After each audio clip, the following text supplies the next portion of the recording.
Assalamualaikum warahmatullahi wabarakatuh. Perkenalkan, nama saya Andika Farel Fatihah.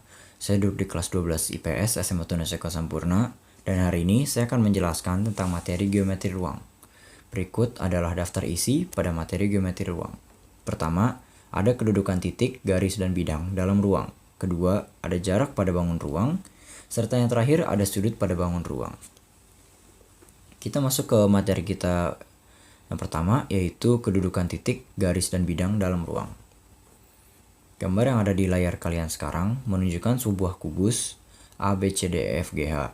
Kubus tersebut dibatasi oleh 6 buah bidang datar, yaitu bidang A, B, C, D, bidang E, F, G, H, bidang B, C, G, F, bidang A, D, H, E, bidang A, B, F, E, dan bidang D, C, G, H. Suatu bidang mempunyai ukuran panjang dan luas tetapi tidak mempunyai volume. Oleh karena itu, kita katakan bahwa sebuah bidang berdimensi 2 atau memiliki 2 dimensi. Tetapi, kubus di samping adalah sebuah bangun ruang yang mempunyai ukuran panjang, luas, dan volume. Oleh karena itu, dapat dikatakan bahwa kubus memiliki 3 dimensi dan merupakan sebuah bangun ruang. Selanjutnya ada hubungan titik, garis, dan bidang. Yang pertama yaitu melalui 2 buah titik yang tidak berhimpit, hanya ada 1 garis lurus. Kedua, jika sebuah garis lurus mempunyai 2 titik sekutu dengan bidang datar, maka garis terletak pada bidang. Yang ketiga yaitu melalui 3 buah titik yang tidak berhimpit atau segaris, hanya ada 1 bidang datar. Keempat, melalui sebuah garis, misalnya garis EG, dan sebuah titik tidak pada garis, misalnya titik B, dapat dibuat 1 bidang datar. Kelima, melalui 2 garis yang berpotongan, hanya ada 1 bidang datar. Dan keenam, melalui 2 buah garis yang sejajar, hanya ada 1 bidang datar. Selanjutnya, kita masuk ke submateri kedudukan garis dan bidang dalam ruang. Mari kita sama-sama lihat gambar A. Ada beberapa hal yang bisa kita ambil dari gambar tersebut. 1. Titik C dan E berada di luar bidang BDHF. Kedua, titik O adalah titik persekutuan antara garis CE dan bidang HF dan bidang BDHF. Titik O disebut titik potong antara garis CE dengan bidang BDHF. Semua garis yang sejajar dengan CE memotong bidang BDHF. Selanjutnya mari kita lihat gambar B. Sama seperti tadi, ada beberapa hal yang bisa kita ambil seperti 1. Garis PQ memotong bidang ABCD di bagian P-nya. Kedua, AC dan BD berpotongan di bagian P dan keduanya pada bidang ABCD. Ketiga, AC tegak lurus bersilangan PQ dan BD tegak lurus bersilangan PQ. Jadi, PQ tegak lurus bersilangan dengan bidang ABCD. Setelah itu ada submateri kedudukan bidang dan bidang dalam ruang. Gambar 1 menunjukkan bahwa titik garis BD adalah garis potong antara bidang ABCD dan BDHF. Garis BD pada bidang ABCD dan garis BD pada bidang BDHF. Garis BD sendiri disebut garis persekutuan atau garis tumpuan.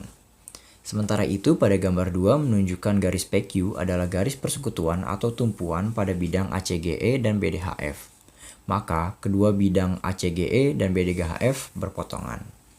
Dan yang terakhir pada gambar ketiga ditunjukkan bahwa 1. Garis AC dan BD berpotongan pada bidang ABCD. Kedua, garis EG dan FH berpotongan pada bidang EFGH. Jadi, garis AC dan EG sejajar serta garis BD dan FH sejajar. Jadi, bidang ABCD sejajar dengan bidang EFGH. Selanjutnya, kita masuk ke materi 2 tentang jarak pada bangun ruang. Lihatlah keempat gambar di layar Anda. Pada gambar pertama kita bisa lihat bahwa jarak D antara 2 titik adalah panjang ruang garis yang menghubungkan titik tersebut. Selanjutnya, pada gambar kedua kita bisa lihat bahwa jarak D antara titik A dan garis I adalah panjang ruas garis yang ditarik dari titik A dan bertegak lurus terhadap garis I. Pada gambar ketiga juga bisa kita lihat jarak antara titik A dan bidang V adalah panjang ruang garis yang tegak lurus menghubungkan titik tersebut dengan bidang V. Dan pada gambar terakhir kita bisa lihat garis I dikatakan tegak lurus pada bidang V jika garis tersebut tegak lurus pada 2 garis lurus yang memulai titik potong garis I dengan bidang V. Selanjutnya kita masuk ke garis dan bidang. Bagian pertama ada jarak garis ke garis dan garis ke bidang. Definisi jarak garis ke garis adalah jarak antara dua garis sejajar atau bersilangan adalah panjang ruas garis yang tegak lurus terhadap kedua garis tersebut. Definisi jarak garis ke bidang adalah jarak antara garis dan bidang yang saling sejajar adalah panjang ruas garis yang masing-masing tegak lurus terhadap garis dan bidang tersebut. Selanjutnya ada jarak bidang ke bidang, yaitu jarak antara dua bidang adalah panjang ruas garis yang tegak lurus terhadap dua bidang tersebut. Lalu kita bisa lihat di sini contoh untuk jarak antara garis ke garis dengan ruas garis D yang menunjukkan jarak antara garis I dan M. Kedua, jarak dari garis ke bidang dengan ruas garis AB yang mewakili jarak antara garis I dan bidang V. Lalu yang terakhir, yaitu jarak bidang ke bidang dengan ruas garis PQ mewakili jarak antara bidang V dan bidang U. Selanjutnya, kita masuk ke materi 3 dan terakhir pada hari ini, yaitu sudut pada bangun ruang. Yang pertama, ada proyeksi garis pada bidang. Di sini ada contoh soal untuk mengetahui apakah itu proyeksi garis pada bidang. Diketahui kubus ABCDEFGH, tentukanlah proyeksi garis 1 AF terhadap bidang ABCD, 2 AH terhadap bidang BDHF. Di sini sudah ada jawabannya ya. 1. Garis FB tegak lurus bidang ABCD, sedangkan titik A terletak pada bidang ABCD. Dengan demikian, proyeksi garis AF terhadap bidang ABCD adalah garis AB. Kedua, garis AP tegak lurus bidang BDHF jika titik P merupakan pusat bidang sisi ABCD. Karena titik H berimpit dengan bidang BDHF, maka proyeksi garis AH terhadap bidang BDHF adalah garis HP. Yang kedua ada sudut antara garis dan garis. Dua garis yang tidak sejajar dalam ruang dapat berpotongan atau bersilangan. Jika kedua garis berpotongan, maka kedua garis tersebut berada dalam bidang yang sama. Dan sebaliknya, jika dua garis bersilangan, maka kedua garis tersebut tidak berada dalam satu bidang yang sama. Nah, sudut garis antara garis sendiri dibagi menjadi dua, yaitu 1, dua garis berpotongan, dan 2, dua garis bersilangan. Dua garis berpotongan memiliki definisi, yaitu sudut antara dua buah garis I dan M yang berpotongan adalah sudut yang terletak pada perpotongan garis I dan M. Kita bisa lihat juga contoh yang ada di bawahnya bahwa garis I dan garis M berada dalam satu bidang dan berpotongan di titik O. Sudut yang dibentuk oleh garis I dan M dapat dituliskan dengan sudut dalam kurung I, M, yaitu sudut QOP atau sudut Q aksen OP aksen.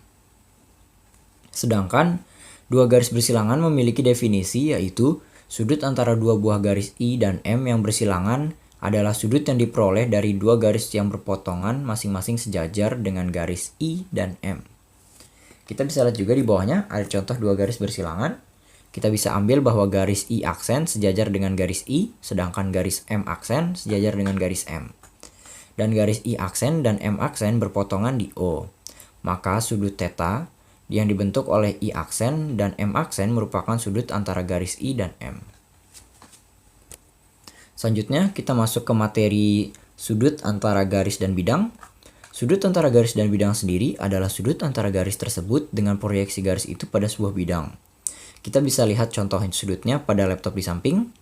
Garis AC aksen merupakan proyeksi garis AC pada bidang V. Oleh karena itu, sudut antara garis AC dan bidang V adalah sudut CAC aksen sama dengan theta. Selanjutnya kita masuk ke materi terakhir kita pada hari ini, yaitu sudut antara dua bidang. Sudut pada bidang U dan V dapat ditentukan oleh garis I pada bidang U dan garis M pada bidang V yang masing-masing tegak lurus pada garis perpotongan bidang U dan V. Kita bisa lihat contoh pada papan tulis di samping. Bidang U dan V berpotongan di suatu garis yang dituliskan dengan garis dalam kurung U, V, tutup kurung. Garis PQ pada bidang U dan garis PQ tegak lurus bersilangkan pada garis dalam kurung U, V, tutup kurung. Garis QR dan bidang V dan garis QR tegak lurus bersilangan pada garis dalam kurung U, V, tutup kurung. Sehingga Sudut PQR adalah sudut tumpuan yang merupakan sudut antara bidang U dan V. Sudut tumpuan sendiri didefinisikan sebagai sudut miring atau sudut condong terbesar di antara dua bidang. Sekian dari saya, kurang lebihnya mohon maaf. Atas waktu dan perhatiannya saya ucapkan terima kasih.